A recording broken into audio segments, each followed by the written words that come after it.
वहीं उड़ीसा का जगन्नाथ मंदिर अपने रहस्यों के साथ साथ अपनी अकूत धन संपदा के बारे में भी चर्चा में रहता है। माना जाता है कि मंदिर में ऐसे तहखाने बने हैं जिसमें अरबों रुपयों के जेवरात हैं और पिछले 45 साल से इसका कोई हिसाब किताब मेंटेन नहीं हुआ।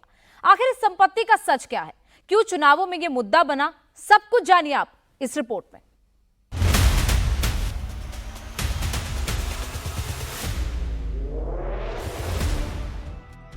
चार धामों में एक पुरी का जगन्नाथ मंदिर।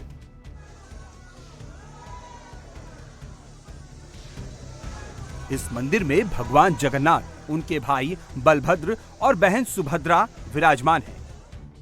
मंदिर में ही भगवान जगन्नाथ का बेशकीमती रत्न भंडार है। 1978 के सर्वे के मुताबिक रत्न भंडार में 149 किलोग्राम सोना, जिसमें भगवान जगन्नाथ, देवी सुभद्रा, भगवान बलभद्र के गहने शामिल हैं। इनकी कीमत करीब 111 करोड़ आंकी गई है। मंदिर में ही 258 किलोग्राम चांदी, जिसमें गहने बर्तन शामिल हैं, उसका भी भंडार है, जिनकी कीमत लगभग 2.5 करोड़ बताई जा रही है। मंदिर में मौजूद रत्न भंडार को हर वर्ष भगवान जगन्नाथ की रथ यात्रा के दौरान एक प्रमुख अनुष्ठान सनाबशा यानी सुनहरी पोशाक के दौरान और पूरे वर्ष प्रमुख त्योहारों के दौरान देवताओं के आभूषण लाने के लिए बाहरी कक्ष को खोला जाता है, लेकिन आंतरिक कक्ष पिछले 39 सालों से नहीं खुला है, जिसकी चर्चा अब एक बार फिर से हो रही है। जगन्नाथ मंदिर में कितने रत्न भंडार हैं, किस भंडार में कितना सोना होने का दावा है, ये भी जान लीजिए। रत्न भंडार भगवान जगन्नाथ के चरणों के नीचे बना है।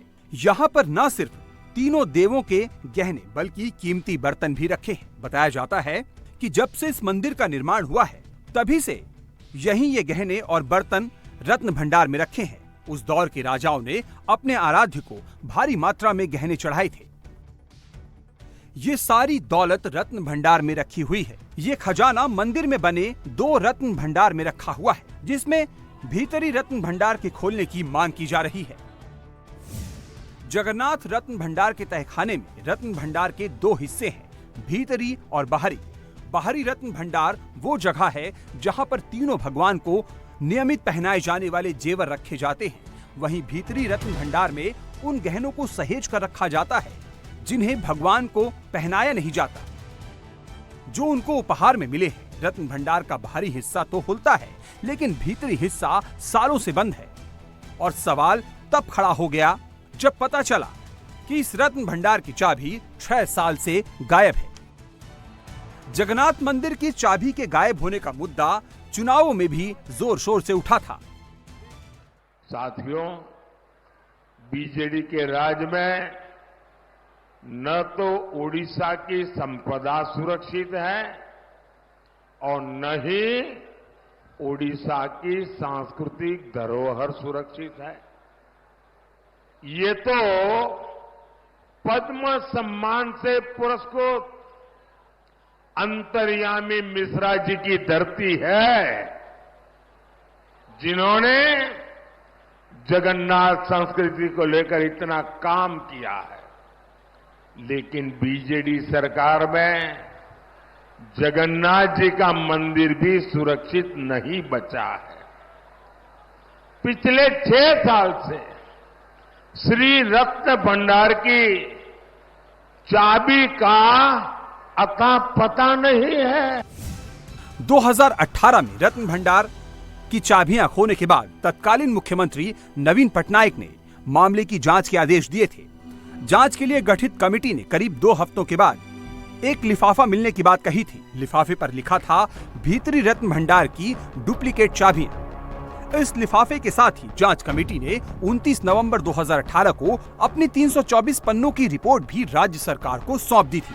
रिपोर्ट में क्या था, ये आज तक सार्वजनिक नहीं किया गया।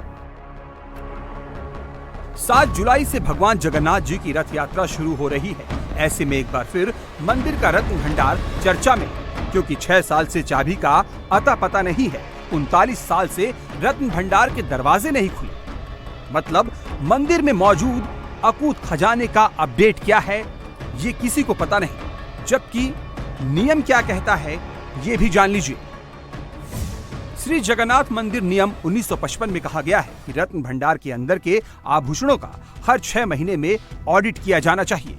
नियम निर्दिष्ट करते हैं कि आभूषणों के लिए कौन जिम्मेदार है, ऑडिट कैसे किया जाना चाहिए और चाबियां किसके पास रहेंगी। 12वीं सदी के मंदिर की प्रथाओं और रूल बुक में आभूषणों को रत्न भंडार के इनर चैम्बर में रखा जाता है, जिसे 2 तालों से सील कर दिया जाता है। ये ताले केवल राज्य सरकार की विशेष अनुमति से ही खोले जा सकते हैं और चाबियां मंदिर प्रशासन को सरकारी खजाने में जमा करानी होती है। एक चाबी श्री जगन्नाथ टेम्पल एडमिनिस्ट्रेशन के मुख्य प्रशासक के पास होती है और दूसरी मंदिर के मामलों के लिए जिम्मेदार अधिकारी पट्टा जोशी महापात्र के पास होती है।